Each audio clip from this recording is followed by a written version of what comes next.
No one's going to agree. You're all going to say I'm nuts. Black Cat and Steve Rogers, Captain America. What the? No. Whoa. Yes. No. I'm down. Yeah. I am so down. Explain that. Use your words. Nope. That's good. No. That's good. No. Nope. Let it drop the mic. That's great. I love that.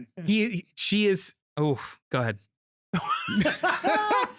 You really touched on something here for Noel. Now I know what Alice feels like when we're talking about when she's talking about Twilight. Yeah. Let's go. She's an intelligent woman. Yes. She's a beautiful woman, right? She's especially in that new Avengers. She's smart. She's intelligent. She's witty. She's nobody's fool, right? But neither is Captain America. But Captain America, Steve Rogers, is very straight-laced. But he's got a dark side in him. CultPop. Chicken burps. What's up to all our sidekicks and henchfolk out there in the Geek Nation? Thank you for tuning into one of the longest and stinkiest culture and pop culture, comic book chicken burps. CultPop Podcast Live, episode 120. You're welcome. If you're new here, it's going to get better. This is a place where we talk about comics and movie and TV and pop culture, hot takes about relationships and all the other things that scratch your dirty, nerdy little itches. Tonight, we're broadcasting you from Young Chunk HQ, a bomb-ass podcasting production space here in Philadelphia, Manayunk, Pennsylvania, United States. Maybe not a city. No? Damn it. Never has been. No. I'm your host, JD, of Johnny Destructo's Hero Complex, located at 4327 Main Street, Philadelphia, PA 19127. It's a rad-ass comic shop that caters to rad-ass folks like you. Meh. Hey, you. Joining me tonight, CultPop All-Star and co-host of your other favorite podcast, The Michaud Mission, Len, a.k.a. The Betribble. Holla at your boy. What's up? Oh. Ooh, I'm snapping. Oh, no. Hey. I see you.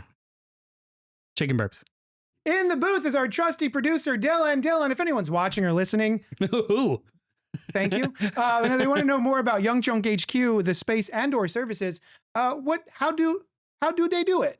I'll tell you how they do it. They look at the bottom of their screen, and that's where they will find my email, dylan@youngchunk.com. Hit me up if you are interested in starting a podcast and doing it in style like these fellas you see in front of you. Tapping the com? I don't know what you said because it wasn't on mic. Am I tapping the com? No, you're nowhere near it. Listen, if you want to make right. if you want to make a podcast, More? Yeah, keep going. Just keep going. Yep, keep going. Keep going. I'll tell you when. Keep going. Did I get it? Yeah. Sorry. If you're going to make a podcast with Dylan, I promise you it'll be better glad to than be back. what you're watching. Tonight, we're going to discuss the malleability of intellectual property. More specifically, if ongoing fictional characters can ever really change, grow, evolve, etc., specifically in comics. We'll try to play devil's advocate for all sides of this heated topic. I got so many names, Kevin. But before we do that, we're going to talk a little about breaking news and what we've been enjoying this past week. The gentlest of reminders. But before we get rolling, if you're here live, feel free to comment, like, subscribe. Just like Alice. We miss you, Alice. You're in the booth. Sup, nerd? Sup, nerds? Alice! Like, comment, subscribe, do all that fun, nasty stuff. If you're watching this later, nothing's stopping you. You could still do that. We love a little back and forth, a little in and out, a little up and down. So pipe in the chat or send us emails at cultpopgo@gmail.com. Speaking of letters. Ooh. This was technically for fresh floppies, but I think it's totally doable to talk about now. We got letters.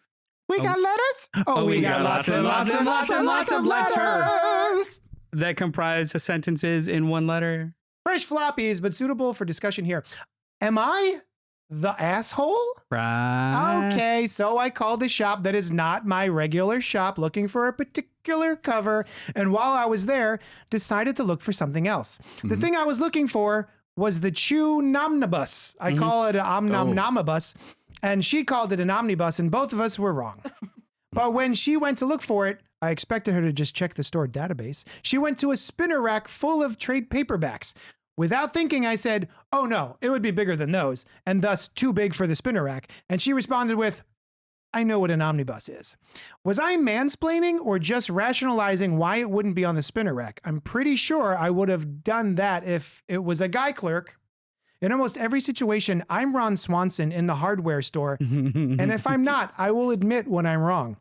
Also, while I like the most recent issue of Bug Wars by Jason Aaron and Mumad Asrar, I am upset to find out it is only 6 issues. I probably would have waited for the hardcover if I had known that was the case. And it probably wouldn't have been on the spinner rack either.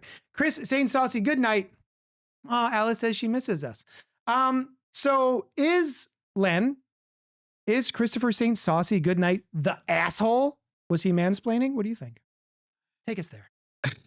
It doesn't sound like he was necessarily mansplaining. I think it's just because it was a woman that he was talking to. Yeah. It doesn't sound like he was mansplaining. But depending on his tone, because we don't know the tone in which he gave that remark, it could come across as being maybe a little dismissive or douchey, or that's a good word for it, based on what was said. So I'm going to take him at his word that he probably wasn't mansplaining, and maybe he was just making it like a little, like actually it wouldn't be there because it would be bigger. It would more likely be over here. There's other options that he could have said, but I don't think he was necessarily being an asshole in that moment. You also don't know what kind of day she's been having. Like maybe the dude before was an absolute twat. Yeah. So she's just like, I know my job to anything. Yeah. Right? I don't think she was necessarily like wrong in her response, because again, I don't know the tone that she gave that. Also, point of order. It's neither an omnibus, It's a compendium. Is it? It is a soft cover compendium. It's 47 issues or 60 issues. It's like that thick. So it's like one of the Invincible It's Johns. trade paperback sized and it's soft cover. Yeah. So wait a minute. So it would not be considered an omnibus because no, they're called compendiums. Omnibuses are like hardcovers. It is called. I didn't think all the omnibuses are. No, the Dark Horse omnibuses are little soft covers. So who knows? Yeah. But it's a compendium. Like Image Comics calls it the Omnibus Compendium. Yeah. It's a compendium. They're like Saga. It's a compendium. Okay. Their version of it. It's a compendium. It is a standard size soft cover of the whole series. Yeah. Okay. So her going over to the trade section and not necessarily maybe the hardcovers or near the spinner rack, it's not off the bounds. And we know Chris. He probably just like blurted it out in an effort to like help, but it was fast. Like whatever. Yeah. Again, like you don't know the tone, you don't know the context, 100% of how it was delivered. So I'm going to land on he was not the asshole. Okay. Yeah. Don't overthink it. You're fine. Yeah. Eddie Madison's in the chat saying, "Greetings, programs. What's shaking?" Hi, Eddie. If he knew that Bug Wars was only 6 issues, you would have gotten a hardcover instead. If it comes out in hardcover, I'm enjoying it in issues. Yeah, I mean, I like endings. If anything, I'm more likely to support this miniseries than an ongoing 80 ongoings. Yeah, so. Okay. It's true. Yeah. Well, I mean, I famously, if people probably don't remember, I only buy trades. Yeah, you're a wait for trader. Yeah. So right now I am just loving the covers of Batman and Robin year 1 and just waiting for the next year when the trade comes out. I saw the solicit. I have a question. I sent you a text the other day where I was like, hey, this Marshall Rogers hardcover's coming out. And you were like, oh, yeah, I pre-ordered it. Where'd you pre-order it from, buddy? I pre-ordered it from Tomorrow, so I already have a subscription with. Oh, all right. Cool. That's a good answer. I was like, well, Amalgam's not around anymore. Who did he pre-order it from? Well, actually, so you actually have a subscription with Tomorrow's? I have a subscription with Tomorrow's for their back issue magazine. Oh, yeah. So that I can just get into that. I've got your 1989 Batman one. You gave it to me. Right. And also with the demise of Diamond, they actually have run into like a little bit of problem with their like delivery. So they actually put out a plea or a request, let's put it that way, to all of their subscribers to like, hey, if you're interested in any of our catalog, now's a great time to support us as we try to, make the navigate the changeover. Yeah. So I was like, oh, perfect. I'll pre-order my That's Marshall awesome. Rogers Good and for bought a you. couple other That's things. awesome. So Is that going to be one of those hardcovers? Is that like a magazine type thing? it's going to be, it's a hardcover. Yeah. Yeah, it's I was nice. a Marshall Rogers fan. Yeah, that's awesome. That's my favorite Batman artist. Yeah. The remember next that. the next catalog is gonna have Act 4 publishing finally in it. That's Scott Dunbier's new Oh yeah. imprint, but he made a deal with Image Comics to print it for them. So he's not having problems like that because Lunar and PRH, they're not taking on smaller publishers. Yeah. So when Diamond goes away, places like Tomorrow's Mad Cave, Mhm. Aftershock, if they're even still around, Yeah. have no home unless they try and make a deal with Lunar, and it doesn't behoove Lunar or PRH to Yeah. cover them a on. tiny Yeah. distributor. So Act 4 is like the Darwin Cook Spirit Oh, nice. oversized hardcover and Jim Oh. Aparo artist edition for Oh, yeah, Batman. which Yeah. looks great. Nice. Good Oh, shit. I miss Aparo. He was great. Anyway, Hi. Oh, we're doing a show. Hey guys, how you guys doing? Yes. Uh, We're sitting here catching up. Just thinking about you. Hey, we're gonna do a segment of the show which I call. wait, before we do that, Yeah, I don't want to do that anyway. no, hang Just on. kidding.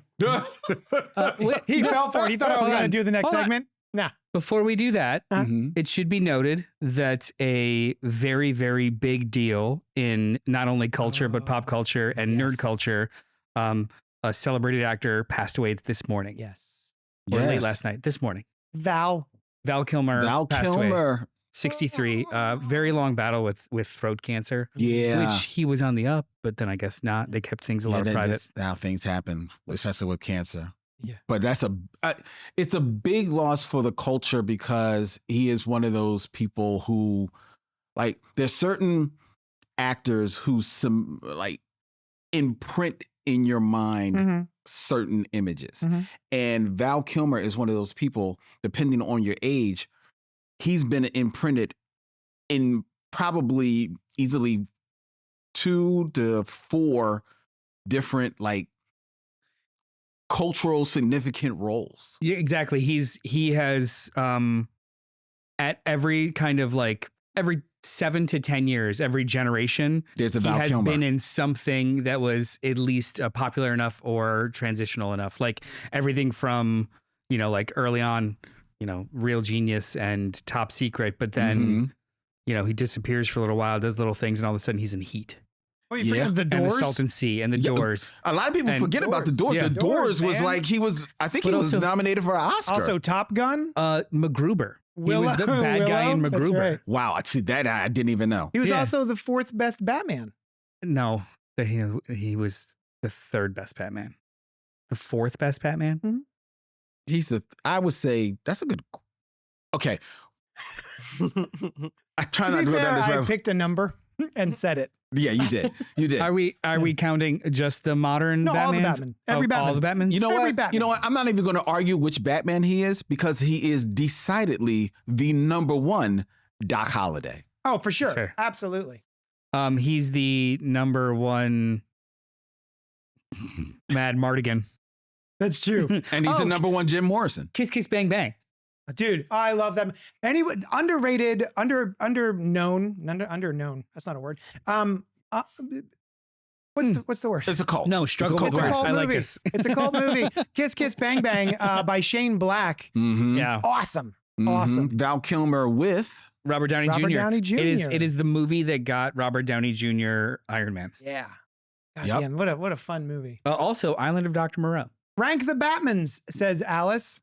Someday. Oh.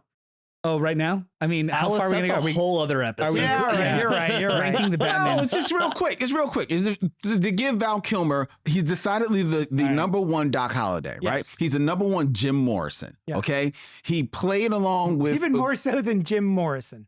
Yes, Yes. he played along with Marlon Brando in The Island of Dr. Moreau. All right, true. He's the one that made it. You know what? Worth He watching. makes an ascot work, He does. right? In his He later does. years, my man was ascotting up and down the block. It was to hide the tracheotomy. Still, That's it makes true. it work. Yeah. And that documentary is Val? it's an Oof. amazing I documentary. didn't see it. You should check it out. It's an It's amazing on the documentary. Prime. Is he a good Val? He's excellent Val. Excellent There's no casting? Val like the Val we got. Okay, good. His son does a pretty good job at. I haven't had- His son did voiceover for the movie. That's right. That's Yeah. right. Okay. Now, in the Batman sphere, Uh-huh. Yeah. okay, I would say that Val Kilmer as Batman Uh-huh. is probably the fourth best Batman. What I said. However, As Bruce Wayne. Bruce Wayne, Uh-huh. Good he Bruce is Wayne. probably you could argue second or I third would say second. Right? Bruce Wayne. Yeah. So that puts him probably as Third. third Batman. He averages out. There you go. Third. Yeah. I agree. No, I agree. His Bruce was great. I It do like was. his Bruce. Michael Got that Keaton, turtleneck. George Clooney, Ben Affleck, No, this is not in order. I'm just like listing them. Yeah. Michael Keaton. Yeah, Whoa, George whoa, whoa, Clooney, whoa, George whoa, Clooney, whoa, George whoa, whoa, Clooney, whoa, whoa, whoa, George whoa, whoa, Clooney. whoa. Adam West. Dylon. Dylon. Gotta throw Adam West in there. And yeah, I know. Okay, so Michael Keaton, George Clooney. This is not a ranking. Michael Keaton, George Clooney, Adam West, Is Ben this a ranking? Affleck, Robert Pattinson, Val Kilmer, Christian Bale. So there's only been 7. Do we bring the actor from Titans? What's it? Yeah, Ian Glenn, is it? Or Ian Glenn. something like that. So just film, live action film, because Live action. because Mhm. there's always going to be somebody in the comments of this. It's Kevin Conroy. Yeah, in the Kevin comments Conroy, of yeah. this clipped video, it's going to be like, "Well, Kevin Conroy actually clears all of them." Fuck off! I get it. Yeah. We're just doing live action. Yeah, it was just 7 of them. Okay, well, Ian Glenn Robert is the Pattinson 7th. gets 1 and 1. No, Yeah, it's he kidding. really is. Yeah. Ian Glenn is the 7th. Alice loves me some Battinson. Christopher Goodnight. They call it an omnibus, though, probably because it's a clever wordplay on omnibus. Yes, like they call the Chew yeah, we got 12 that. issue hardcovers We got that. the omnivore editions. We got that. Yeah. My favorite, the Venom omnibus called the Venomnibus. Yeah. that's a good Anyway, one. is it?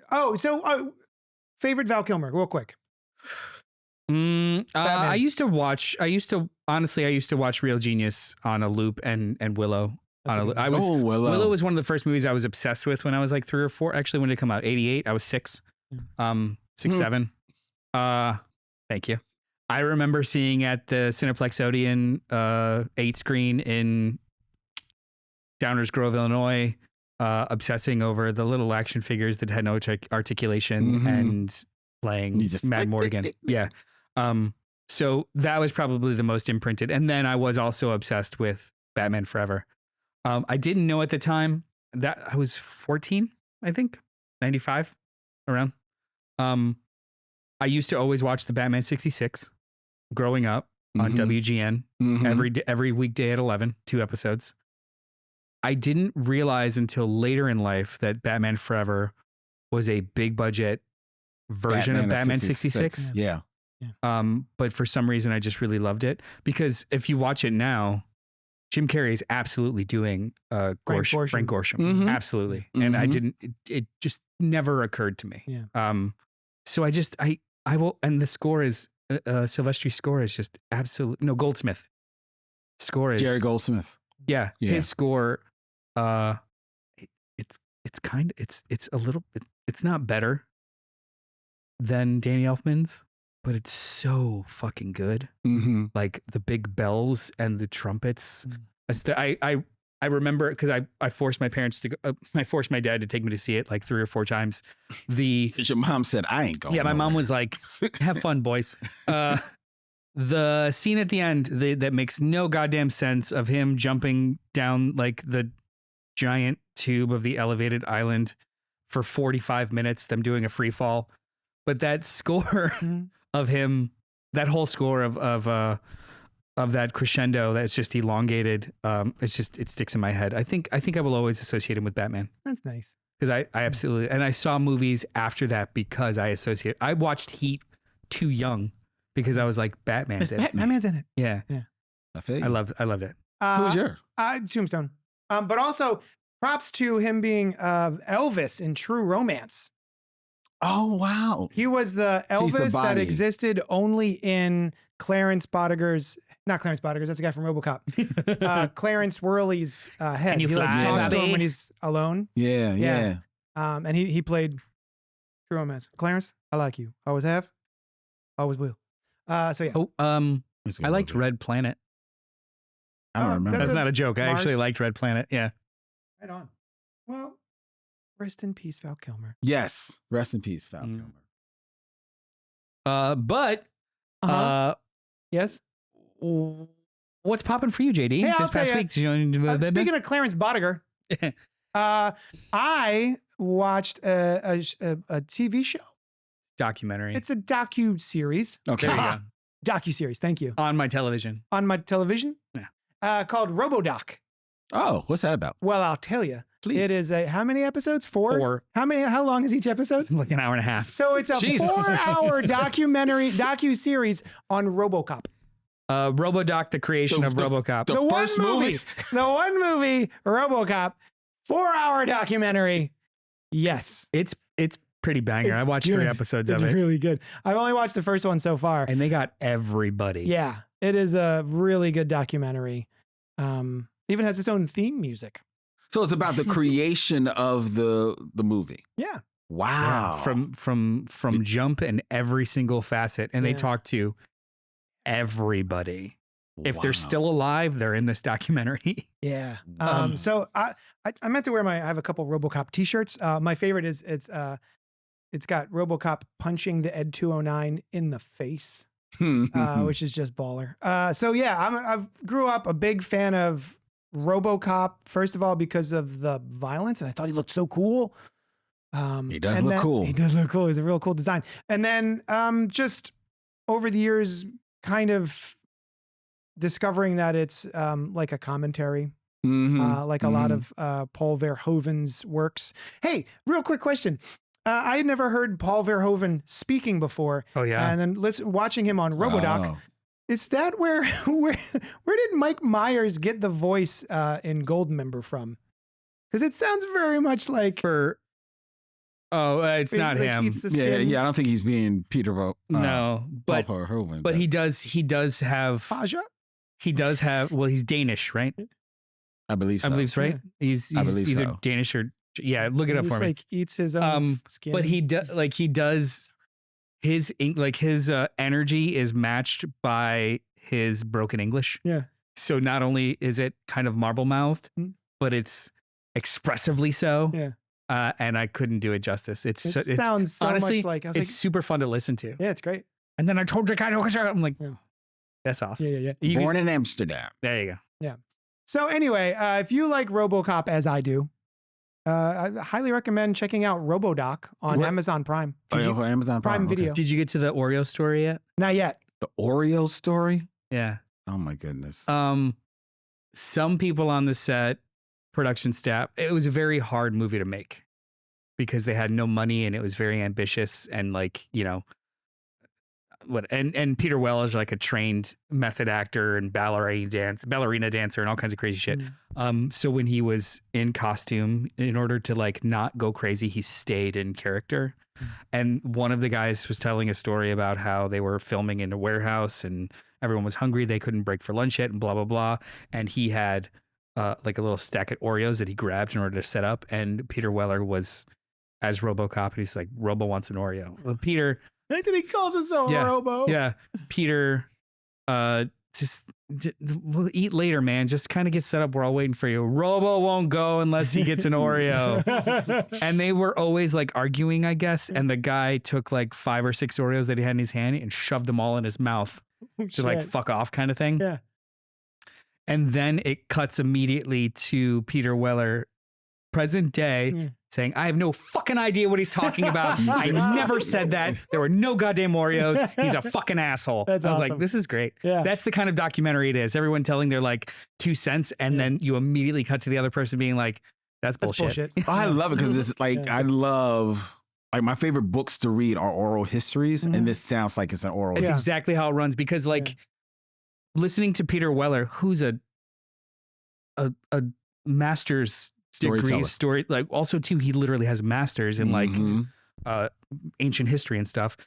Listening to him talk about like, I'm a trained dancer and I worked with like 15 specialists in order to get the physicality of Robo down and the weight and how to really feel the weight and use it in my character. Like Well, he was so- going hard on it. And it's like really funny. He went for weeks on end, went to a person to help him figure out the movement, the choreography, and the movement that RoboCop would use, right? And the way he would fight, the way he would walk, and all this other stuff. And then he gets to the set, and they put him in the suit. And my man's not doing any of that shit. Of course. And it was a huge blow up, and just like he didn't know what to do. And then eventually, he worked with the guy again and figured out the whole, like, all the movement comes from the heart. So the heart of the character is really what drives the motivation of the story. And so he's going to move with his chest first, and then the rest of his body will follow. And I'm like, watching like RoboCop as a kid, never even occurred to me that any of that would have been thought of. It's just like, oh, he looks like a robot.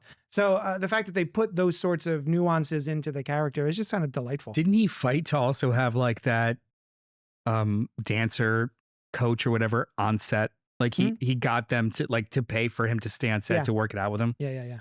But also do like the cool mechanics of like, like I keep remembering that, you don't see him on screen that first time. It's just like behind the frosted glass. Yeah. And then you hear like, the ka-thunk, ka-thunk, ka-thunk. Yeah. I shouldn't have seen that in theaters. Oh. To this day, one of the coolest handguns. The coolest sound, like the sound of that. Oh my God, the sound of RoboCop. You could listen to that with no visuals and still be entertained by all of the different sound effects and the Foley that's going on. The way he walks, the way the gun, the way his leg opens up, and all the mechanical sounds that happen. Very cool. They get into all the sound effects in another episode, and the soundtrack's baller. Yeah, he's got like a theme song that stuck with me. Basil Palladores. But anyway, sorry, RoboDoc was real good. You should check it out. Everyone should check it out, especially considering that, like right now, in 21st century RoboCop is probably Iron Man. But Iron Man, for the most part, probably a good 90 to 95% of the Iron Man that you have seen on screen is CG. Oh, yes. RoboCop. It's all in screen, baby. It was all right there, man. Yeah. That was the man getting inside a suit. He's like, that was the other thing. They had so many different actors that they wanted to, who had either read or they wanted to approach for the film, and they were just too big. They had to get someone really tiny because you're putting him in that big suit. Super lanky. Yeah. So it's good very shit. interesting documentary on RoboCop. Highly recommend. All right, check it out. Hey, Len. Yes. I missed you. I've missed you too, JD. And what was popping for you this week? Oh, goodness. Oh, my goodness. What do I do? On my show, The Michelle Mission, we're in, it's April, which we devote to Afrofuturism and Black sci-fi. We call it Octavia April, after Octavia Nice, Butler. Yeah. So we recently watched, just last week, and up for a review, wherever you find podcasts, we did Enemy Mine. From 1985, the cult classic, speaking about cult classics, starring Dennis Quaid and Louis Gossett Jr. As these two, a human and a quote unquote alien whose races are in war with one another. Yep. But find themselves deserted onto a planet and have to learn to live together and grow as brothers. And that's where we got that coexist bumper sticker. Exactly. So they had to figure that out. Yeah, one of those, like next to the Star of David is the Drac symbol. This is the Drac symbol, exactly. A lot of people don't know that. Yeah. I don't know that one. Yeah, it's Drac. It's a deep cut. We now know where you live. Yeah. So so returning to that film from 1985, it is definitely a cult classic. It was the first thing I remember is that because of 1985, we were just talking about this with RoboCop, all the effects are practical. Yeah. So it's like a lot of miniature ships being used, like sky. I was like, oh man, that's kind of cool. Look at the miniatures, man. They're like landing and stuff. It's like, that was kind of fly. But it is definitely of its time, and watching it now, as opposed that I probably haven't seen it in at least 20 years. Yeah. You're like, oh wow, so it's all about imperialism and like some colonialism BS. They're like, okay. And aren't the bad guys at the end like refiners? Like they are literally stripping the planet and stuff and using slave labor. Yes, Drac is yes. The slave labor. humans are basically using the Dracs as slave labor at the end of the day. The interesting commentary on that, I don't even know if the movie realizes it's making, on gender norms, Right. Because, I remember that. Yeah. because the Drax, who named, called Jerry, is like gives birth, just because I do, even though they don't have any sexes. Yeah. So it's kind of cool in that way. It's also interesting that the Drax, Jerry, is played by Louis Gossett Jr., and this is one of his most recent follow-ups after winning the Academy Award for Really? Officer and Gentleman. Yeah. So he's Such good makeup work. buried I can remember under the mouths. latex, Yeah. which is great makeup work. It's great makeup work. But what I didn't remember is that as much as you're digging how him and Dennis Quaid's character Willis are trying to like learn to live on this planet, and there are time jumps where you see their friendship evolving slowly into a brotherhood. Mhm. Louis Gossett Jr. is, let's put it this way, spoiler alert, he's not in the whole movie. Yeah. So when he leaves the movie, you're like, Oh. So what now? Yeah, he's pretty much fridged in the second half of the movie in order to propel Dennis Quaid's character and you're like, as a father. Whoa, this is a whole nother movie, and I'm not sure I like this movie. Yeah. I'm here, so I got to finish it, but I don't know if it holds up. I still in my head hear Louis Gossett Jr. say, Mickey Mouse is one big stupid dope, Yes. over and over again. Yeah. I could say that to one of my siblings today, and they would giggle because we would just repeat that. Yeah. Yeah, Mickey that Mouse is is definitely a one line big from I there. can stupid still dope. kind of hear his Mickey his Mouse. alien language. Yeah.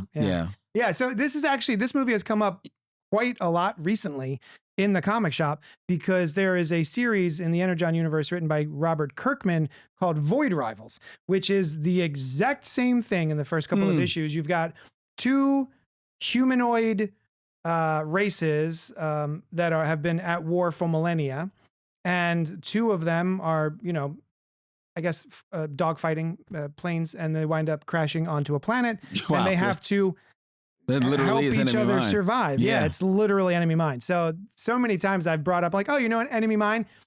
Not a lot of people do. Well, Enemy Mine, and it's a story that has been 40 years old. Yeah, it's 40 years old, Yeah. but it's a story that's been told 1,000 times. That's I mean, true. like it's been revisited at least 4 times just in the Star Trek universe alone. But then on a feature level, it was kind of done better in the film and then subsequent television show Alien Nation. I've never seen it. I fucking Mandy Patinkin and James Caan. James Caan. Oh, I love that movie so much. I've never seen And the it. TV show was good for like 2 seasons, then it got a little kinda weird. yeah. And then they had TV movies for a while. Mhm. Alien Nation, the movie, Yeah. so So good. good. Yeah, is it? Yes. So good. Yes. It's up there with V. And- Well, better than V. That's why I think V scared me. Well, it was supposed to. I always sort of conflated Alien Nation with V. Alien Nation was basically more about refugees and assimilation, Wow. or like urban assimilation. Like Right. like Yeah, Aliens like to Bright. Earth. Alien Nation was like Bright, the Yeah. Netflix movie with Will Smith. With Will Smith. Yeah. Yes. Or basically like, hey, here's a new entire other culture and they're here. No. So how do they get absorbed into society? Exactly. Wow. And milk makes them drunk. Sour milk makes them Yes, drunk. that's right. God. Yeah. I need to watch Let's that movie watch again. that movie. Yes. Yes.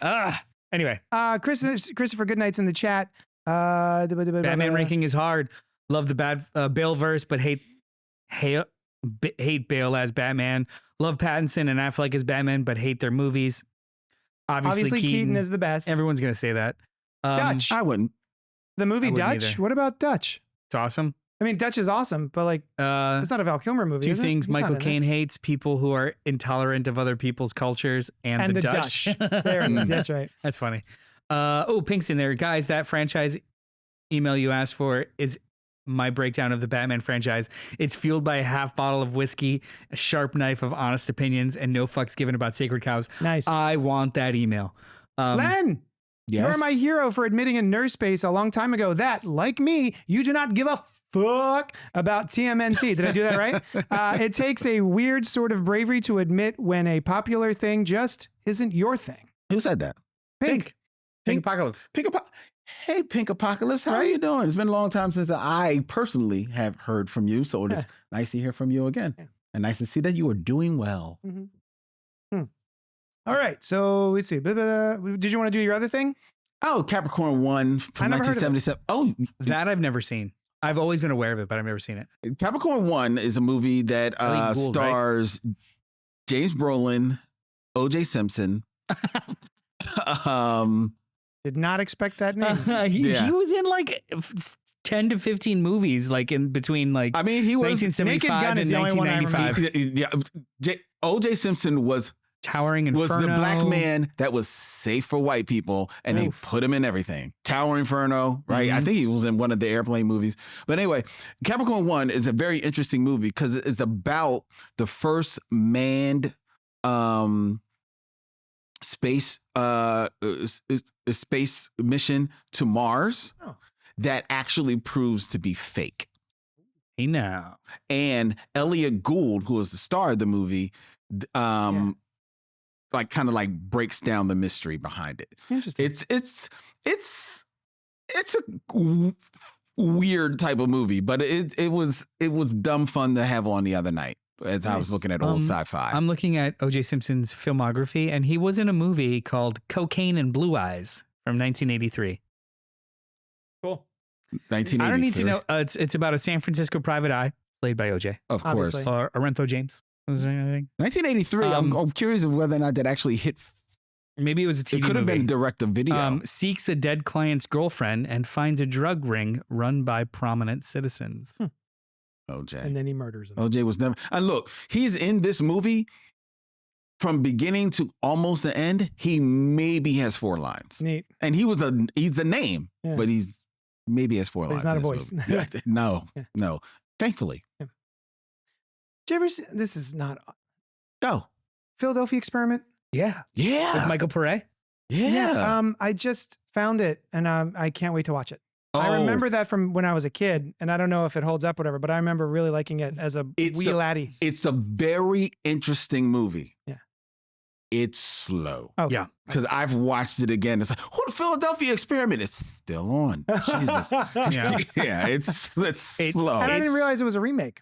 There was one in the 50s. Yeah. It reads like a novel. Yeah. It is a that's one of the movies up there that my mom used to watch all the time, so I just have like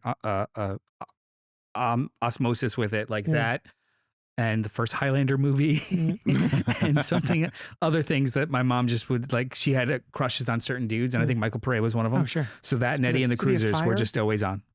Oh, that was called City of Fire? Or? Streets of Fire. Streets of Fire. Streets of But Fire. Eddie and the Cruisers was much better. Oh, yeah. Yes. Yeah. I love Eddie.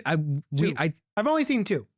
Well, one's one is actually like a good movie. Yeah. 2 is like cash grab. That's fine. Yeah. That's cool. I've still only alive. ever seen 2. Yeah, because you should see the first one. One is literally about everyone thinks he's dead. Yeah. It's an investigative reporter like looking for Eddie, and then you don't find out until literally the very end that he's like watching the thing on TV. And it's a very cool movie. Yeah. I've only seen it once. That's a movie worth rewatching. Eddie and the Cruisers is absolutely wonderful, and the second one is like weird, but good. Excellent music. Yeah, good John Cafferty and the Beaver Brown Band. Yeah. That was my first concert. Oh, yeah? Seeing the actual band. That's kind of cool. Nice. I mean, There's very like weird, but it's kind of glut cool. of early 80s movies that I kind of have noodling around back here that I just want to revisit.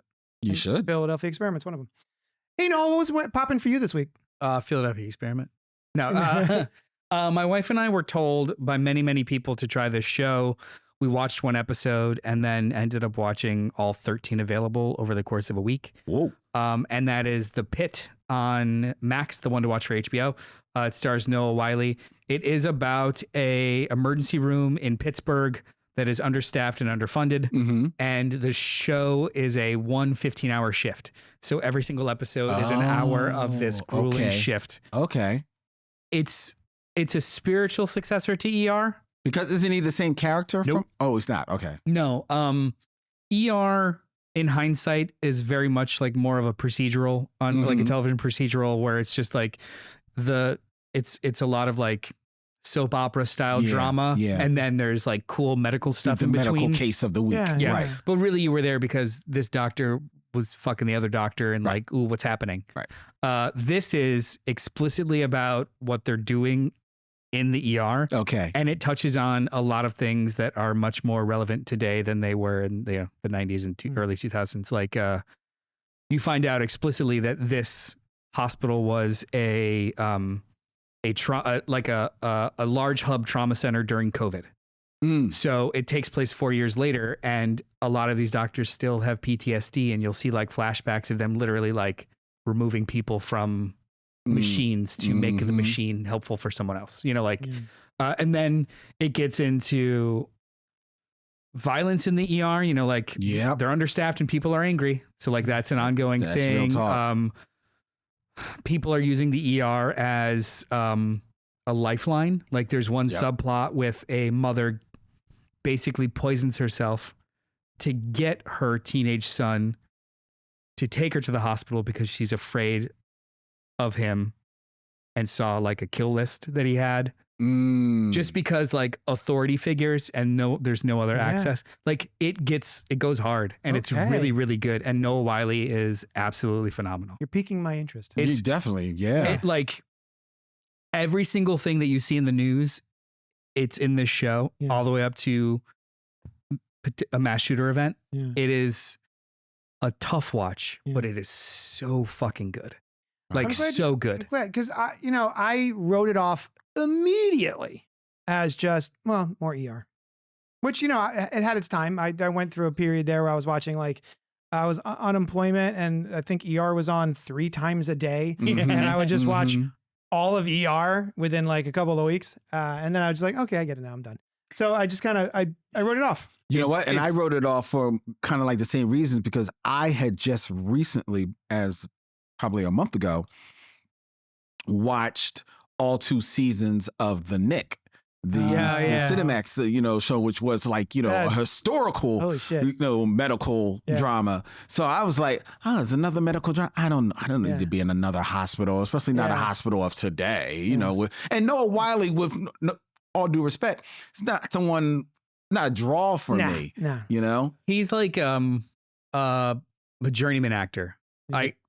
Exactly. Never not want to see him, but he sure as heck doesn't really draw me in to many things, but he's always strong. He absolutely is more magnetic here than I've ever seen him before. Wonderful. And it really is like the show feels like 24 and ER had a baby that is 10 times more mature than either of its parents. Okay. Wonderful. Okay. Because it's on Max. Yeah. The one to watch for HBO. Yeah. But it is a very addictive, very, very good. Emotionally disturbing show that everything kind of connects. It's really, really fucking good. Like I can't suggest it enough. Okay. And also too, there is legal drama about it. So when they were developing it, apparently it did start as an ER revival, which was very quickly abandoned, and because they wanted to do something completely different. But then Noah Wyle continued to, develop it with John Wells. He actually wrote a couple of episodes. Oh, John Wells. Who is West Wing fame. Oh, okay, yes. And one of the original producers of ER also. ER, yep. So they developed it as something different. When they started to settled on, it's going to be the Pit and it's going to be an hourly format and blah, blah, blah. The estate of Michael Crichton sued. God, that's right. Because he's sued HBO. I forgot anything to do with it. He was ER. Wow. He's a co-creator of ER. I didn't know that. The estate, because he died in like 2008 or something. He's been dead for almost 20 years. Their estate sued Max and the producers of like, you're just trying to capitalize on ER. And basically HBO was like, it's different enough. And for you to say that we're not allowed to just have a show that is in a medical center without starring one of the people from the original ER. I mean, I get it. It went to watching the show exponentially different. Like just the same setting and one shared actor is not enough, but it's kind of wild that like it's going to arbitration, I think. Oh, wow. Yeah. All right. And maybe they'll get a nut. But either way, they've already approved for a second season, and it's going to be next January. So like, yeah, very good. Speaking of hard watches, did you watch Adolescence? I have not. God damn. I've heard it's like incredible. Yes, it is. Anyway, watch Adolescence. Hey, What I did watch. I'm what sorry. about- well, yes. I'm sorry. Last thing. Uh-huh. What I did watch though was The Residents What's that? with Uzo Oh. Aduba.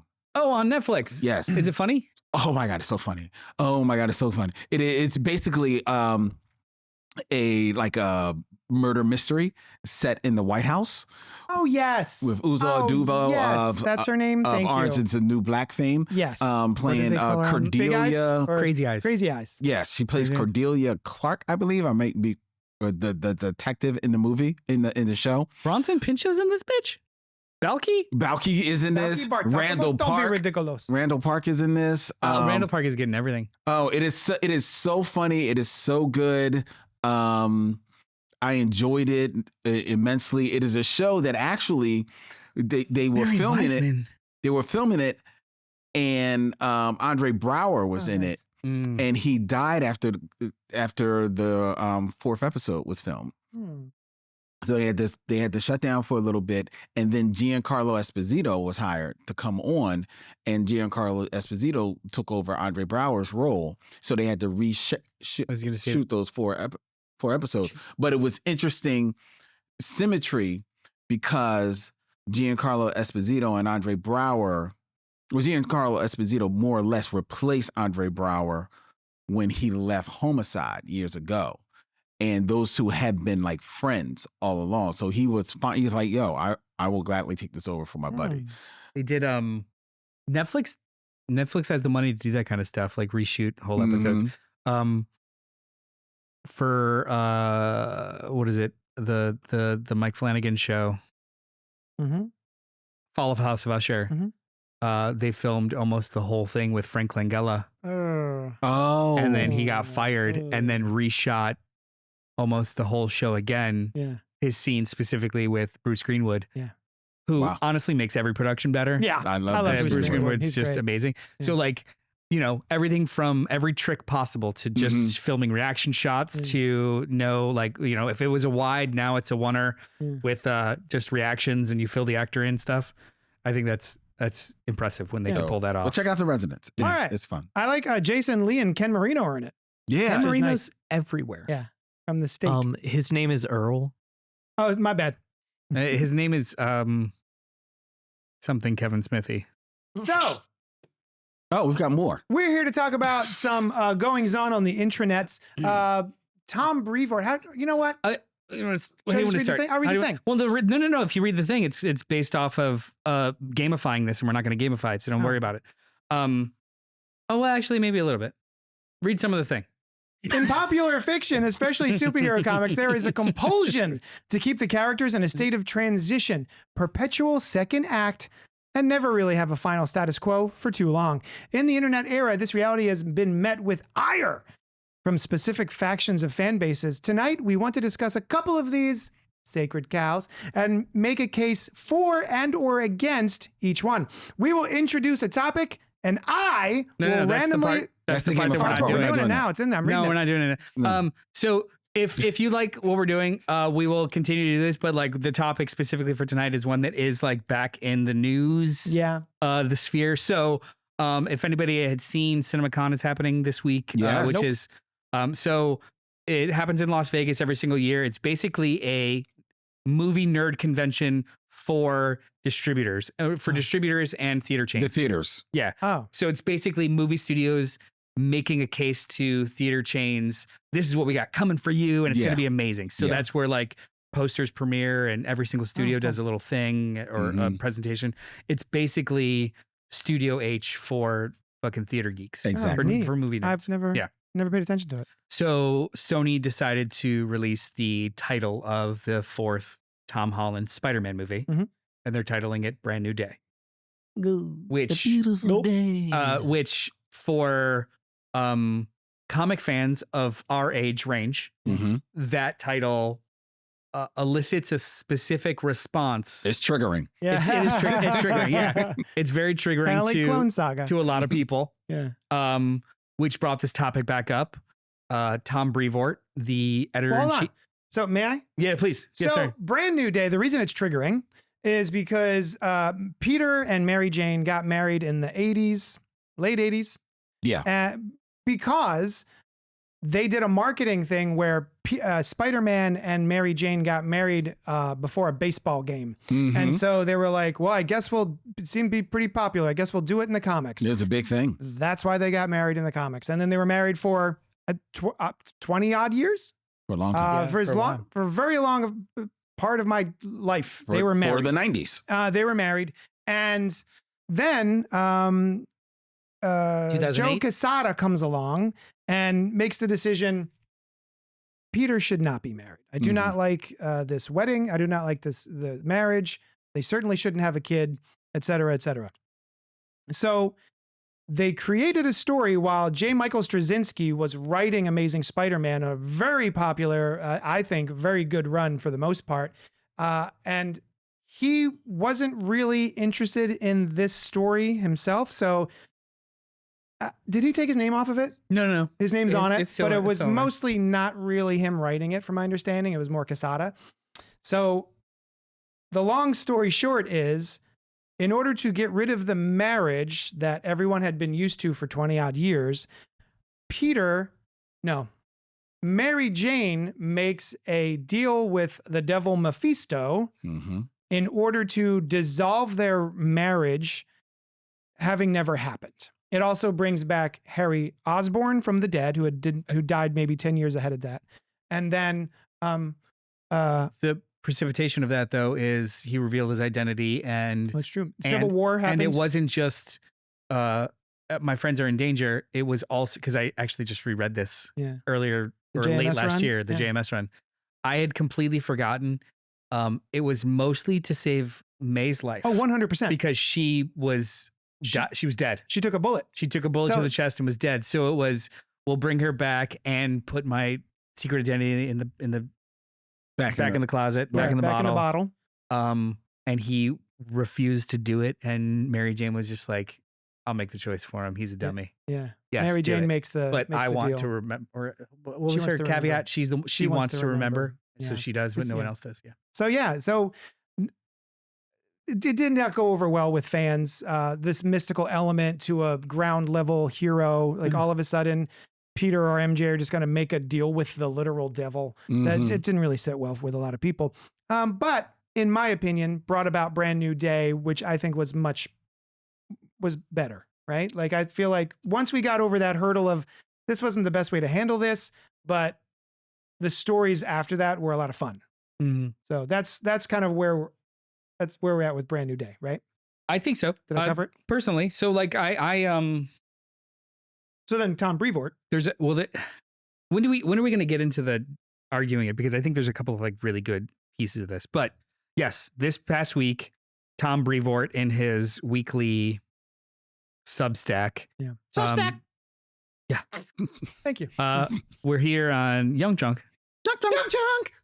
talking about Substack. Substack. Yeah. Oh, sorry. Substack. You You go. go high, you go low. Yeah. So he did a listener mail kind of Substack this week. Substack. Damn it. Where he mildly addressed it because honestly, for the last 20 years, especially in the last 10, it's gotten worse with just, I don't know, discourse on the internet, just anybody's, also too, just boundaries. Yeah. They don't like exist, when to man. let something go and when to not. Yep. So he responded to a listener email. So from the handle Clone Geek, he writes to Brevoort. So nothing in ASM is nothing is going really matter in a long run. I have to rewrite this in my head because the person can't speak. So nothing in ASM is going to really matter in the long run. And ASM is Amazing Spider-Man. Amazing Spider-Man, yes. Then why should I care what happens in it? Getting rid of the marriage got rid of any sense of what happens in ASM going forward with the characters will really matter. So he's basically making the case that if you can change anything at any time, why should I bother? Mm-hmm. And I get it, right? Like, I understand the question. I understand the question, but I also reject it on its base. Sure. Because I personally believe we don't own IP. We borrow it. Exactly. It needs to pass on. It needs to survive beyond you. Mhm. But anyway, that'll be in the arguments. Brevoort responded very matter-of-factly. I think you have a very limited grasp as to what constitutes nothing. Plenty of things have happened to Peter Parker and Spider-Man over the past 17 years, and most of all of them have mattered both to the character and to the audience. Things change in the world of Spider-Man all the time, always have. So sometimes he has a black costume and then he doesn't. Sometimes he's a school teacher and then he isn't. Sometimes he's married and then he isn't. And sometimes Dr. Octopus takes over his body and then he gets it back. Yeah. It's all kind of the same thing. Yeah. But as always, if you don't like Spider-Man without him being married to MJ, you can always stop reading it or simply read Ultimate Spider-Man at this point, whichever suits you. For anyone who doesn't know, in the Ultimate Spider-Man books, Peter and MJ are married with 2 children. Yeah. So that in certain corners of the internet landed like a lead balloon. Yeah. And a lot of people just like, well, he obviously doesn't give a shit and I should stop. Like, He hates fans. He hates the fans and doesn't want to blah, blah, blah, blah. Yeah. Well, fuck them. Yeah. Kind of. Yeah. Kind of. So it's back in the discourse, this idea of like, I think that we should approach this conversation in a couple ways. Should and could ongoing characters have sustaining life changes? Mm-hmm. Mm-hmm. Where does it work? Where does it work? If it works in one sector, like you look at Clark and Lois, they've been married for decades at this point. Mm-hmm. Why does that work? And maybe MJ and Peter doesn't. Mm-hmm. Did they make a mistake? Did they not? That kind of thing. I also think there's a really, really good ongoing aspect to this that has to do with us, our generation specifically. Okay. So our readership, maybe just like 38 and older, Mhm. we, up until that generation, comic books, especially perpetual second act comic books, they refresh themselves maybe every 7 years. Yeah. And then during our generation, not only did we have something like the internet kind of bring it back, but then also the readership got bigger, the cartoons, the toys, the consumerism around it got massively more and more exponentially bigger. And we became readers 10 times longer than they intended in general. Yeah. So we are always competing. Like we weren't supposed to keep reading comic books. They just kind of grew up with us. Yeah. Mm-hmm. So when a choice is made to bring new readers in, it doesn't take into account our experiences over the last. So like this, we're the first generation to have it this long or to like experience it this long. Mm-hmm. And I understand how that feels like we own it and it's ours, but we have to keep remembering like it will die with you if it doesn't keep refreshing itself. Mm-hmm. So I think that they have gotten into a good clip of cake and eat it too. You know, like it keeps refreshing itself. It's in TV shows, in movies, in comics. There's Ultimate Line that does this. There's Renew Your Vows that does this. But there is still a contingent of 40-year-old neckbeards who, if it's not explicitly the one thing, it all doesn't matter. Yep.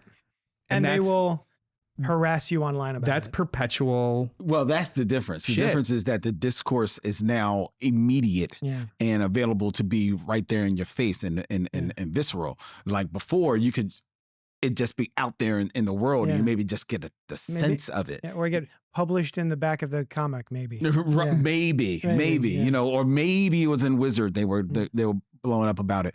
But it's like what they don't realize, the 40-year-old neckbeards, is that they actually are in the golden age because you're, as opposed to when this originally happened, the original Brand New Day and Mary J taking the deal, even though they had that option, they didn't choose to have the option of just having it be this story and then creating another Spider-Man. It was years later that, you know, like now you can have this storyline this Spider-Man can live in this storyline and live on, and you can follow that storyline. Mm-hmm. There can be main one discourse. I remember years ago, I said, this was probably about like 5-6 years ago, that I said if Marvel and DC were smart, they would do away with floppies. I'm sorry. I understand. Yeah. As a retailer, but they would do away with the floppies as they look right now. Yeah. And all of those continuing series, they would just go to trade paperbacks, and people would buy the stories that they like. And then if you wanted to have a continuing story of Spider-Man, Batman, Superman, or whomever, you make that for the kids and teenagers that continues on, and then maybe and they just live in that world, and they live in that world like Archie. They change with the times as far as their hair and stuff, but it basically is the same story. Yeah. And if you want something a little bit more mature, you can follow Batman White Knight's universe. You can follow Mark Waid's World Finest universe. Yeah. You can get in where you can follow Ultimate Spider-Man. You can follow the Ultimates or the Avengers. Yeah. You get in where you fit in, and then you get a little taste of other things. And that's the way that is a winning formula, especially for the world in which we live in right now. Does that thematically push against a little bit of Marvel's? I think that would work with it works with DC. It doesn't work with Marvel because Marvel's whole idea is world everything outside your happened. window and everything happens. But you know what? Marvel says that stuff. Yeah. And yet there's Ultimate Spider-Man where he's married with 2 kids, right? Yeah, but it's still an ongoing struggle, a thing at the same concurrently with. I don't know. Like I do go. Like there's some things I prefer in trade and would happily adopt every 6 months versus every month. Same. But there is something, and this is probably just the old head. There is something, especially about the ongoing characters, that is more satisfying in periodical chunks. Maybe just Spider-Man and not even Batman anymore. Maybe just Spider-Man and Avengers. For some reason, those 2 books, I hope read. Yeah. Nice. And they're boring in trade to me. But a Batman series is fine in chunks. I don't know. Like that's more subjective. Batman, more than any other character in the comic book realm, really thrives in trade paperback like one shots. Long Halloween. He's got a sequel, Dark Victory, sure. Hush.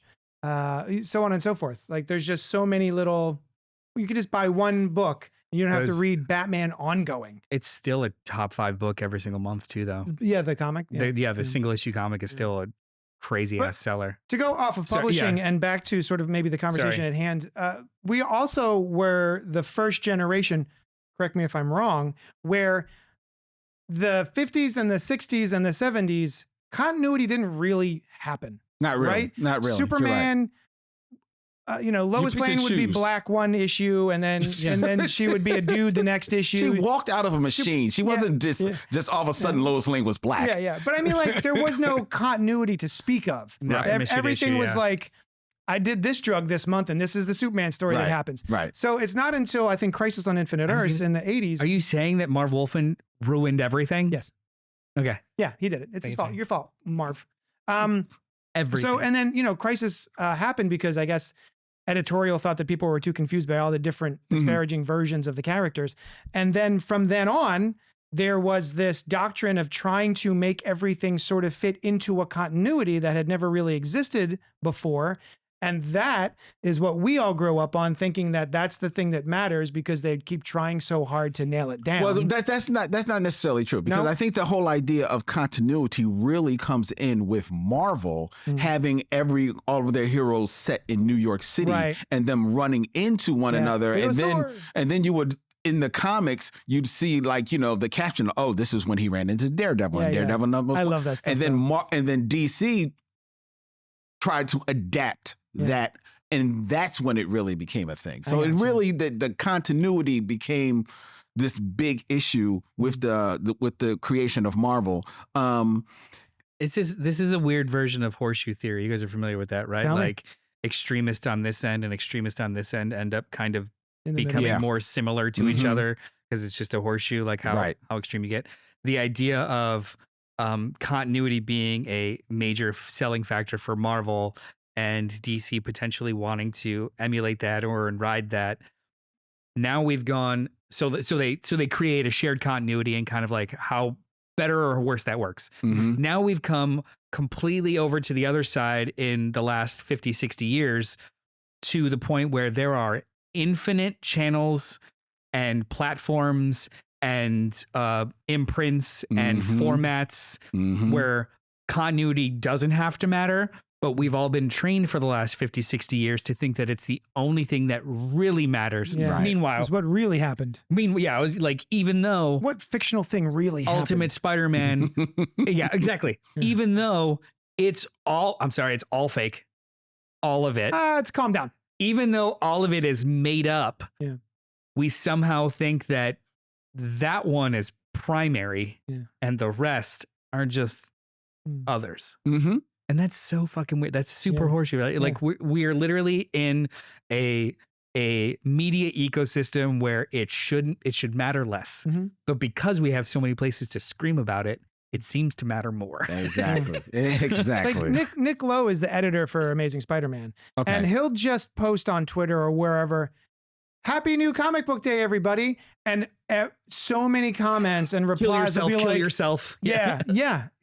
They'll just like Mm. threaten, and they're just like the shittiest responses to being like, "Happy Wednesday, go fuck yourself, you And killed then- my mother." And then when any of them at all push in any kind of way, not unlike Tom Brevoort just being like, hey, don't read it if you Read don't the like fans. it. Yeah, like you should get fired and die because you hate the fans. You don't give a shit about what your readership even Yeah. cares about. Why do you bother? Yeah.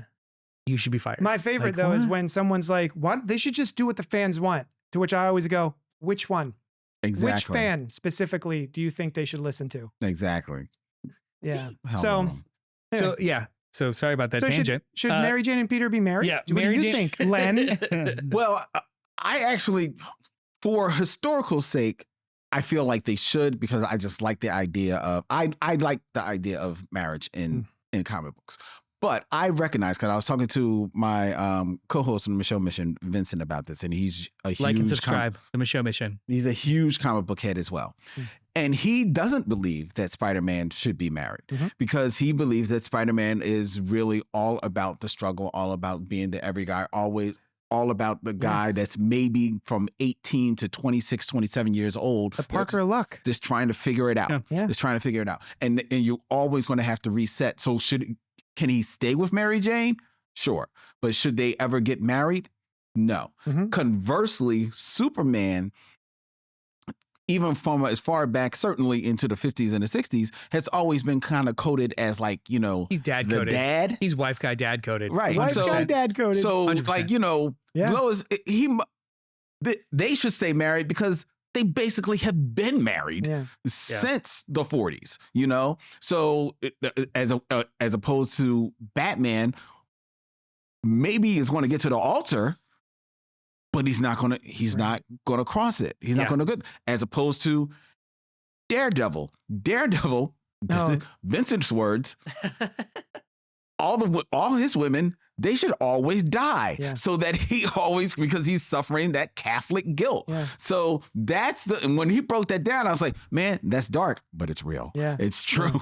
It absolutely is character If you specific. ever have a chance, don't date Daredevil. Yeah, stay away from Matt Murdock if Yeah. No. your life literally depends on it. Yeah.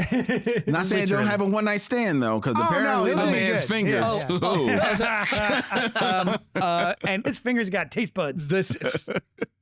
the safest partners that he's ever had is probably Black Jennifer Widow. Electra? Walters. No, Oh, Jennifer yeah. Walters. There you nice. go. Nice. Yes. she that's can right. smash. It's fine. Yeah. Forgot, yo. I don't know if y'all haven't done it, but we need to do a show like who has had the most smashes, man? Because Daredevil, Nightwing, She-Hulk. and She-Hulk are probably like vying for the belt. Yeah, for sure. Was Iron Man in there? Tony Stark? Yeah, but Oh, Iron Man, yeah. he kind of rotates around the same 3 or 4. Is he even like he had a fling with Madame Mask at some point? Like he Yeah, okay. okay. Who He- has fucked the most villains? I think it might be Iron Man. Oh, it's got to be Iron Man, right? Oh, well. It's Tony Stark. Yeah, that's probably Tony Stark. Or wait, actually, maybe it's Matt. Maybe it is Murdoch. Yeah. Because all his chicks are villains. Well, like Typhoid Mary, right? He was Yeah. with Typhoid Typhoid Mary a Mary. little bit. And Elektra. Was she, Yeah. she a Well, bad she- well, she- guy? well, She's an anti-hero. She's an assassin. So when are they getting Assassin. married? Yeah. I also too think like it's I do not think that as much as I really, really love the JMS run, as much as I enjoyed their relationship, that had to run its course because yes, Peter is in perpetual second act. Mhm, He mhm. is the everyman, Right. the heart of gold, constantly figuring it out, constantly choosing others over himself. Yeah. For him to get a win as big as, partner for life, Right. it could only work for short periods of time because he still needs the struggle. Yeah. So even though it's happening in Ultimate Spider-Man, it only kind of works because it's a full family and he grew up not Spider-Man. Mhm. He grew up with the goal of starting this family and now he is Spider-Man. Yeah. And that's the That's conflict. a different. That's a That's different the person. conflict. That's the conversation. Not I grew up this thing and now I get my happy Yeah. ending. It's I had my happy ending and I chose to be a hero. Right. That is a completely different thing, Yep. and that's why I think it works on one end and not necessarily the other. I do not think that Peter always has to be a baby brain though, No. because We've talked about this with yeah. Dan Slott, the writer. Dan Slott sometimes codes current adult Peter, which is somewhere in the range of like 25 to 32 years Mhm. old. And I think he keeps getting older because generationally we're all a little dumber. Mm. Like 30-year-old is still 30-year-olds. 25 years ago, a 30-year-old should have 5 kids and Yeah. married. Yeah. Now a 30-year-old maybe sometimes has to move back Just home moving out. or just got out of Yeah. college. Right. Right. So it's a different culture. And I Mm. think he does code as like late 20s, early 30s. Mm. But when they write him as a 15-year-old making very stupid mistakes or choices in the moment, that doesn't in really his 30s. Yeah. that doesn't really comport with me. Yeah. It's more along the lines of I know this is the right thing to do, even though it's harder. Yeah. I'm Parker and that sucks. Not I'm gonna try and push this button. Mhm. Like, no, dude, Yeah. you're an adult, not a dummy, but an adult. And I think my takeaway with MJ and their marriage was, and I've said it, I think, multiple times, I had them married for over 20 years. There are only so many times Mary Jane can be kidnapped, murdered, Hmm. or is shown sitting at the window staring out into New York City as it rains, wondering when's Peter going to get home and if he's okay. Or she's a shrew who fights with him Yeah. because he doesn't show up for their relationship, Yeah. but he's saving the world. Like, yeah, but she's also a part of this. So Yeah. like they backed her into a corner of just being either victim Mhm. or conflict, not a partner. I was going to ask you because I'm not a hardcore Superman reader, but when I dip in there, it does seem that like they go out of their way to make Lois Lane seem more of a partner Yeah. Yeah. to Superman Yeah. as opposed She to does like, not you know, need him. She right, is smarter and better than him. right. Yeah. And it doesn't sound like they ever really truly did that with Mary With Jane MJ, at all. no, And no. that's a shame. And even when I love this, when Brian Michael Bendis took over Superman and was writing that book, there was a period of time where Lois wanted to write a book and she moved out. Oh yeah, I do remember. She just Yeah. went and lived in a hotel so Mhm. that she could write her book away from her husband. Yeah, he did a couple interviews and I do love that I run. like that run. So underrated. Because it was more mature than I think people were expecting. Mhm. He made a point. I think I read an interview of his where he was talking about how he was kind of going for the opposite of what they did with Spider-Man. Like the conflict shouldn't be about how hard it is to keep my partner happy when I'm saving the world. The conflict is what we have is incredibly special and we love each other. I want to explore that. How do we make this work? It's harder. It's more of a conflict to be good Yes. in a world that is not than it is to fix the world. You know what I mean? So like he went out of his way to make it an incredibly healthy relationship, and they had to deal with it. And part of it was that Greg Rucka miniseries where she stayed in Chicago for weeks and months at a time because she was writing a book and he was a distraction. Yeah. And he would go visit her as Superman, and there would be rumors about basically Clark being a cuck because she was seen with Superman all the time. And Clark was like, "What am I supposed to do about it?" Which is real talk. And then he revealed his identity because he couldn't handle it. No. But yeah, it's when we're comparing, I think Lois and Clark with Peter and MJ.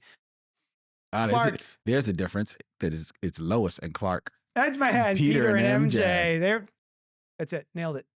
Done. Done. Also, see, like, farm boy,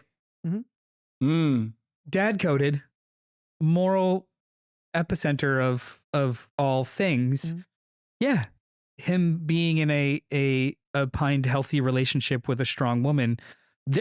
Lois and Clark are basically the mom and dad of the DC universe. Yeah, very true. So I don't like them working as a couple and parents is night and day compared to teenager grows up to marry his high school sweetheart. I don't think that those are the same thing because the draw of Superman is who you can aspire to.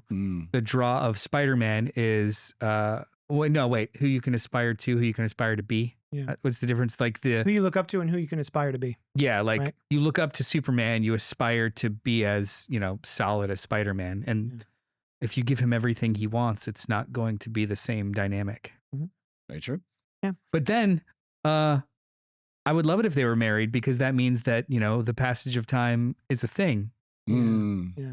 But also I know it can't exist in comic books. We love endings. I love endings. Love a good ending. That's why so many, graphic novels and stuff appeal to me. Little one and dones because you get to see the end of a story, and Peter doesn't have it. Who else shouldn't ever be nailed down? I think Nightwing should never be nailed down. Him and Barbara. Him and Barbara can forever be, but the moment that they start planning a wedding, I don't know if that's going to work. I feel like I'm okay with Dick and Babs getting married. Batman. Yeah, Batman. Batman knows not so much. Not as so much much. as I would love, I want to see it happen, even though I know it wouldn't last. Who would you want him to get married to? Catwoman. Okay. Well, I mean, he does. Sure. He's had a lot of. Silver St. Cloud. In a continuity of some sorts, he does get married to her eventually. True, and has Huntress. And Tom King John. They have a child, and he does get to have his happy ending, but it's just a future we're not going to see. That's very true. Who should not get married? I don't think he should ever not be with Babs. I just don't know if they should get married. Yeah, I feel you on that. I'm fine with that. Actually, if Nightwing was to have gotten married, I would have wanted it to be to Starfire. Starfire from the Titans, Teen Titans. Yeah. Rainbow Warrior 71 just put in there, I wanted Dick to marry Corey. So did I. Yeah. So did I. I was there. I was my there favorite with you. spice. Do we know Rainbow Warrior? Hi, Rainbow Warrior. Thanks for joining us. Do you think Peter and MJ should be married? Who should not be? Well, I mean, Daredevil should never be married. Oh, yeah. His wife is doomed. You said Batman shouldn't be married. Hal. Should Hal ever get tied down? Lobo should not be married. Lobo should not be married. Hot take. Lobo's non-binary. That's true. That's true. Lobo, I bet he is. Lobo has no. Yeah. I've literally have never seen him with any kind of love interest and or sleazy. He's got a daughter though. He does have a daughter. Remember? Smash? No. Crush. Has he? Wait, I never read his old stuff. Is he sleazy? He's just he's pretty great. He's a shithead. He's not like a. Oh yes, says Rainbow. I don't know about a. I don't know. I was actually thinking about Iron Man. Oh yeah. I actually wouldn't like him mind with Pepper in the movies though. I wouldn't mind seeing Iron Man being married. Right? Again, it's probably not going to last, but I wouldn't. I don't think I would be against him getting married. Mm-hmm. No, he was in the. Didn't he marry He married Emma Frost. Emma Frost. Not Emma Stone. I was gonna say. I almost always say Emma Stone. In the we all should marry Emma Stone. In the okay. In the Cantwell run, honey, he had a really, really great relationship with Hellcat, Betsy Walker. Oh, yeah, I and remember that. he did propose to her, and she was like, "Nah, fam, you're a hot mess." Yeah. Which and is it was true. great. Which is Who real. wrote this? Christopher Cantwell. Oh, Cantwell. Nice. Yeah. It's true. It was Uh, a really good run. Rainbow Warrior, Kevin Smith did a nice scene between Matt and Natasha where they talk about Matt's issues with women. I would like to see Matt with her.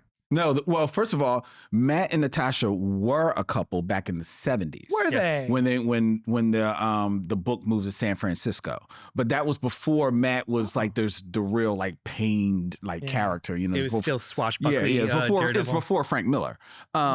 So they were a couple I and didn't know that. they still kind of reference that every once in a while, which is why they have the deep friendship that they have is because of that. That's fun. Same with Clint too. They have that like Yeah. super. You talk about Clint and Natasha. Yeah, in the comics, and then also Bucky. Like, Well, Bucky, that their relationship is like newer. That definitely happened 21st century in the comics, or just like in the comics. In the comics, yeah, like in the comics. as the Winter Soldier, Ru- she was. Oh, that's right. They did hint at that. Yeah, they like did hint at so it was happening in the 50s and 60s. Yes. But yeah. So They have a past. to your point, like Matt and Natasha, they have been. They probably won't be because I think their friendship level is, and you know, like you know, Black Widow, she got other notches. Mhm. She got other notches. So Getting tired Bruce and Betty. I'm totally okay with them being married. they were married. I know. Yeah. Yeah, Not I'm fine with anymore, them married. Yeah, Right? Bruce fine and with them. Betty. Who should never be apart? Reed and Sue. Oh, Truth. yeah. That's nice. Hard That's truth. the mom and You dad know what? Of Thing, Marvel Universe. Grimm and Alicia too. Well, now that they're married, They're married. They've got adopted kids, a Kree and a Yeah. Skrull. yeah. I'm actually getting caught up on the slot run. It's so delightful. Oh, the dance slot run. Yeah, I've been switching between Wade and Slot. Okay. The Wade run? Yeah. Nice. Yeah, I'm through the arc where where Reed is the dictator of Latveria. Oh yeah, I remember that. It's very weird. Very. I mean, I'm like, this is fine, but it's a little weird. I like Mark Wade. You know who wasn't Thor married? In the Ultimates, I've he was never been a Thor to guy. Valkyrie. I don't know. Actually, I In thought the he was future? married at one time to marry to Jane Foster. was he? But I wouldn't mind him being married. But if Thor was to be married, I would want him to be married to Sif. Like, Yeah. throw the woman a bone. Mm. Like, she's been pining for this dude for like ever. Like, She was smashing with Beta Ray Bill for a while. Whoa. please, Whoa. please. Yeah, it was in the comics. She was like, I doesn't have just want a lips. hammer. Well, when he changes back to the different form. Oh, okay. Does he have lips? Yeah, Normally? he looks more like, He's like just a horseman? when he's not Horseman? like Jack Bojack? powered up with Stormbreaker. He looks more like Norrin. Oh. Rad. Like Norrin just, Rad? Yeah, he's Oh, he's like just a human? yeah, he's got a Oh, no humanoid. shit. Yeah, Like I said, I've never been a Thor guy. Sorry. or a Beta Ray Bill guy Or apparently. a Beta Ray Bill guy. yeah. Me neither, to be honest. But Yeah. I wouldn't mind seeing him married. Who should and shouldn't be married in comics? Well, we're the only two people on God's green earth, I think, that like Peter with Felicia. Oh, dude, Peter and Black Cat is perfect couple. I I love shipped it. them hard. I love it. No, Why are you shaking your head? no. What's going on here? No. She's too morally why. ambiguous. It's not She's too attractive. I agree. Yeah. fair. Peter can't pull that. Yeah. You're not Fair. wrong. Yeah. Fair. He's punching way above his One weight. of my favorite things about their relationship in the 80s was they would, for anyone who doesn't know, Felicia, the Black Cat, and Spider-Man, Peter Parker, would have flings on the rooftops. Right. She would be stealing necklaces and shit, much like Batman and Catwoman, and he would track her down, and then they would just go at it. Right. And With the mask on, with the though. masks on, big deal. And then at one point, he takes his mask off, and she is horrified. She's just like, "Oh no, that's what you look like under there." So like, she would be like, "How about if we just keep the masks on, babe?" Yeah, she had no interest in Peter Parker whatsoever. Thought he was just hideous, Mhm. and only wanted to have a relationship, sex Spidey. with Spidey, which I thought was, as a kid, I was like, "Whoa, that's what a neat idea!" Like for a comic book, you know, just it's the first thing I'd ever experienced something like that. Adverse. My wife now makes me wear the mask all the time. Alternatively, like 30 years later, Yeah.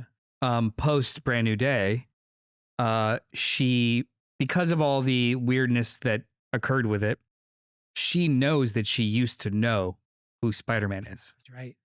And she hates him. Yeah. Absolutely hates him because she knows that she had a relationship with this man. They were very, very close, but she does not remember his fucking face or who he is. And she it basically taking her agency away. Yeah. Yeah. And that whole arc was one of my favorites. It actually made me fall in love with her even more. Is that when she became sort of like the kingpin of It was after that. New Dan York? Slott did his best to ruin her. Yeah. And then Spencer and then McKay kind of Built her back revived up. her. Did some work. made her more of a character that's not a dummy. That was a weird heel turn. Yeah, for her. she literally was responsible. I mean, they even retconned a lot of it. Like she was responsible for like 500 people dying, and Oh they my God. retconned all of that. Oh, jeez. Yeah, they don't know Anyway. what to do with her. So anyway, Which in current continuity, they tried being a couple Mm-hmm. and were very well for a little while. Yeah. Mm-hmm. And she was like, "You're not emotionally ready for this, but we're still good. Maybe we'll hook up every once in a while. Mm-hmm. But when you're actually ready to have an adult conversation about relationship status, come see me. come see me." I'm going to tell you who should be with And Black I'm Cat. like, "Let's go." I'm going to throw you this. No one's going to agree. You're all going to say I'm nuts. Black Cat and Steve Rogers, Captain America. What the? No. Whoa, whoa, whoa. Yes. No. I'm down. Yeah. I am so down. Explain that. Use your words. Nope. That's good. No. That's good. No. Nope. Let it drop the mic. That's great. I love that. She is. Oh, go ahead. You really touched I on just, something here for Noel. Now I know what Alice feels like when we're talking about when she's talking about Twilight. Yeah. Let's go. No, I'm just You saying. can't like this in a chill way. No, Because she is a smart, she's an intelligent woman. Yes. She's a beautiful woman, right? She's especially a in that new Avengers. Yeah. When she's like tricked them into following her on a heist and stuff. Yeah. Like she's smart, she's intelligent, she's witty, she's nobody's fool, right? But neither is Captain America. But Captain America, Steve Rogers, is very straight laced, but he's got a dark side in him, and I think they would be great as polar opposites, but that will be bringing out the best in each other, because as crazy as Black Cat is, she has a moral code. Yeah. Yeah. And so does he. And as morally upright as he does, he can go there if he need to. Yeah. You know, I sling a shield. See, a lot of this conversation you were talking about best friends. It was Matt and Natasha, which made me think about Steve and Natasha in the MCU Mm-hmm. and how kind of their friendship, and I could kind of see them getting together. And she's got sort of the same vibes as Black Cat, so I can kind of see where you're coming from. Agent Carter's really great though. Oh, Her and Steve are really great. So I wouldn't be against. No, see, I was gonna say Sam, but Sam is really great with Misty too, because they're currently dating. Agent Carter is fine, but Agent Carter is and I don't read the books but so much, but she's very much going to code as girl Captain America. Yeah, she's actually, I think she's currently the new Destroyer. is she? Yeah, she's got a cool mask. Oh. Yeah, see, I mean, so you're not really going to get so much. You're right. It is kind of, they're too similar. I'd be totally down with Felicia and Steve. Steve is he's an artist also. I just think that's such a cool I think piece it of would be him. a Touch on fun that. fling that I would read, but I'm not sure they would ever make it. But it would be a fun attempt. See, maybe they don't make it. Yeah.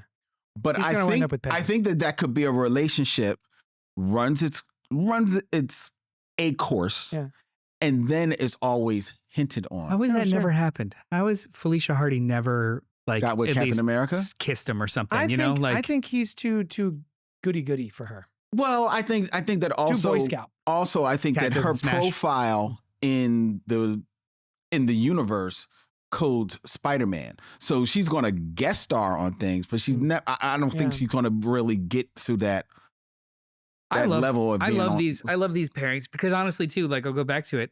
The idea of having Patsy Walker as a primary love interest during an entire run of Iron Man is cool because those characters have no reason to ever interact. Right. But they just meshed really well. So like that's why I'd be excited about like But you could also do like that. Steve Rogers and Felicia Hardy.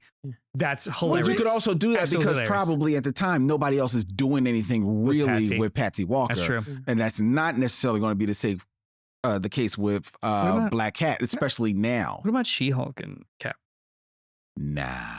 No. I have a question. I was never Now, a he big. did flirt with Ms. Marvel back in the day. Oh, Yeah, he did. So did Peter.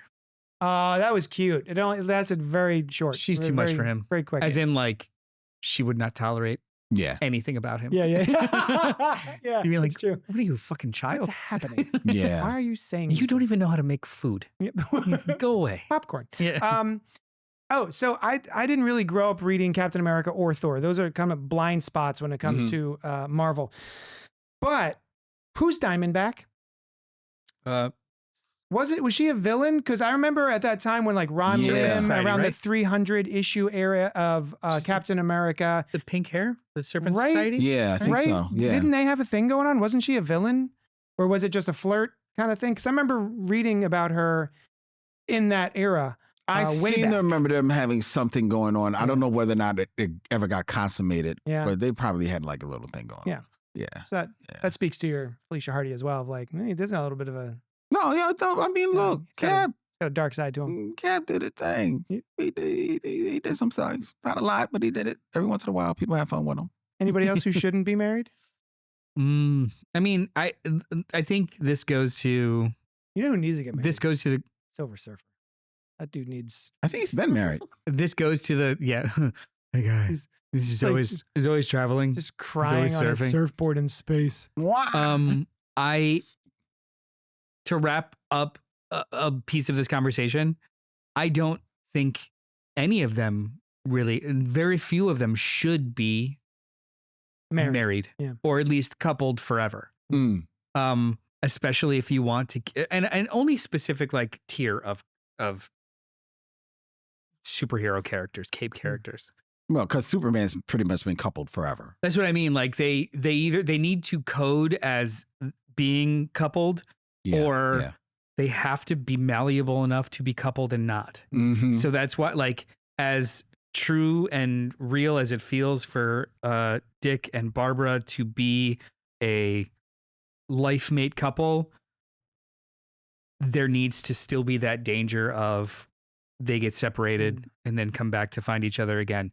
Not unlike Bruce and Selena, Mhm. not unlike Peter and MJ. Yeah. We literally go 5-year cycles where they do get back together and Yeah. then something yeah. happens. Yeah. Like, so there has to be That's true. a flexibility to it. That's true. So I don't know if any of them should be married. Yeah, And I'm only talking about like cape shit, like big two cape shit. I understand. Mark Grayson, fucking have 80 Invincible. kids. Let's go. Savage Dragon. Savage Dragon. Anime, Dr. Octopus, Do it. get it. Although I miss Willie Lumpkin. Aw. Remember him? Didn't Yes, he, I remember. He dated May for a hot He second, did, right? yeah. Yeah. Oh, Um, Sue and Reed, coded as family. They're in forever. You know what I want to see more of? Thruples. Okay. Hickman on the moon, the X-Men up on the moon, Wolverine, Jean Grey, Cyclops. So to Thruple. me, that's not even the interesting part. The interesting part was he created a society where death doesn't matter. Yeah. So they did explore relationships Yeah. without like the same types of ramifications. That's the cool part of it. Not, I don't know if I want to read superheroes like planning which shows they watch with which partner and how, and like the difficulty in scheduling throuple shit. Like that's not interesting to me. To you. Yeah, no. It's Yeah, fine. yeah.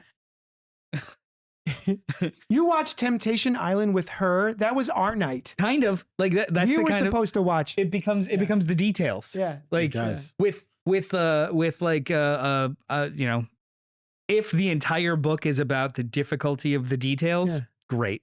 But if it's just like slapped on, you know, open relationships or a polyamorous relationship, it becomes about that, not the quick will I get the person or will I not? It's a little bit more complicated. I think what I'm trying to say is I think superhero comics are too simplistic for that kind of thing. Whereas it wasn't about Jean Grey having sex with either of them. Actually, it was never even mentioned on the page. It's true. It was just like, Hinted at real they can't hard. even fucking die. So why not? Who gives a shit? Yeah. He's like Wolverine's flirting with Scott. Why It not? happens All right. because they literally have no ramifications now. Yeah.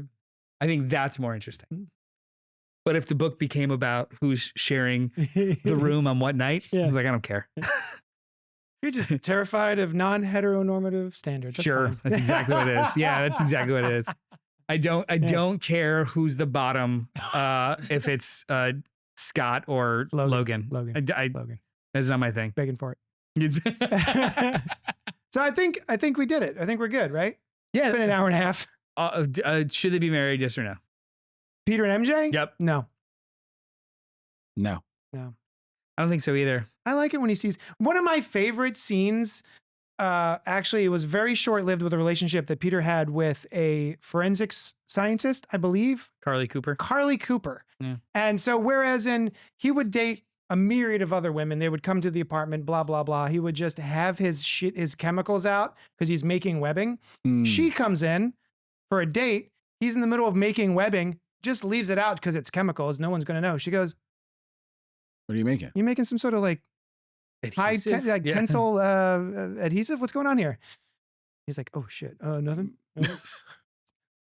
Beakers in a bag. She was. What I liked about her is that she was smart enough Mm-hmm. to make him keep his secret identity secret a little bit harder. Right now, he's dating like a Ravencroft Yeah. nurse, I think Shay. So yeah, Shay. Cool. Yeah, she hasn't done anything yet for me. No. Yeah, maybe. Just Felicia. I get why people might be upset, but it's if you really explore why you're upset, it's at the base of it's a little petulant. People act like MJ broke up with them specifically. God damn. Some people grew up with MJ, man. Me. It was a big thing. But it still is a big thing. But if your enjoyment hinges on that development, it's not for you anymore. Yeah. Yes, Go away. Something else. Yeah. Go away. It's Yeah. fine. It'll And be like fine. nothing's gonna miss. You can't tell me that you've read every other Spider-Man comic book before that. So chill out. Exactly. Go back. Read more. And also Ultimate Spider-Man. Bruce knows the real Spider-Man. All right. Hey, Len. Yes. Thanks for joining us. Oh, this was a blast. Thank you so much. The only thing that would have made this better is if Alice was here. I too. would have loved to be doing the show with Yeah. Alice. Yeah. I have But no I, jokes. Thanks a lot, I Alice. No enjoy jokes. watching her show. I enjoy watching her show. Inside the Morgue. Yes. Yeah, Your they, other favorite podcast. they Your were other favorite They were podcast. having fun on that. That Yeah. was a good Yeah, it's time. good. Yeah. Yeah, they're awesome. Where can we find you? Oh, you can find me on the Me Show Mission, MICHEAUX, MISSION. 2 men, 1 podcast, every black film ever made. Check us Fucking out. Terry. Oh, shit. Yes. I'm glad Gwen Stacy is dead, says Vicious Marshmallow. Not for Oh. long. Rainbow Warrior. Bernie Rosenthal was a great girlfriend for Captain America. Yes, Who Bernie is Rosenthal. that? That was during the John Byrne run. Oh, I never read that. When he was a comic book artist, and it was short lived. She was cool. She was Yeah? cool. Yeah, most Oh, definitely. Bernie Rosenthal. That's a good name. And then Norrin Rad had a girlfriend, Sheila Ball. Shala Ball. Shala Ball. That's Shala right. Ball. That's right. Yeah. Shalabal, yeah. Yeah. He's also in Dan Slott's run. What's her name? They Oh, were I don't know. together. I know what They you're talking traveled the world. Yeah. They traveled the cosmos together. hmm Anyway, you can check out Noel and I when we do the Fresh Floppies podcast, Wednesday mornings usually. It'll drop tomorrow. Yeah. It'll be A fine. little You're behind good. this week, but we review the comic books that drop on Wednesday without spoilers so that you don't have to worry about getting spoiled. The big spoiler this week. That we didn't spoil. Yeah. The rest of the internet did, but not us. Nope. All right. Thanks so much for hanging out with us, and we'll talk at you later.